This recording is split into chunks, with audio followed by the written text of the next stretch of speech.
मुझे ये खाली कर दो ये वाला, ठीक है। ये कल के बाद इधर नहीं लगाना है, अगर लगाओगे फिर FIR हो जाए। वो लगाते इसलिए हैं इनके सामान की वजह से। अगर इस छक्के आप को इधर हैं, इस छक्के को उधर से इधर मोड़ के लगा लो, ठीक है। बाहर नहीं कौन है इधर? हम तो सर ड्यूटी मरीज से फारिग होकर टिकट ले रहे हैं। इधर कौन है? इधर कौन है बंदा आपका? मैनेजर बैठा था। क्या रहा है? ओ मैनेजर साहब इधर आओ ना।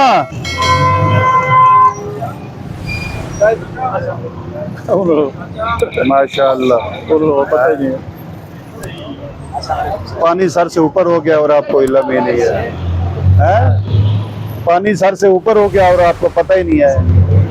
ये दुकान वाले इधर कोई चीज रखे ना, आपने मुझे बता देना है। इधर कोई इनकी चीज पड़ी हो मुझे बता देना, फिर बाकी मेरा काम है।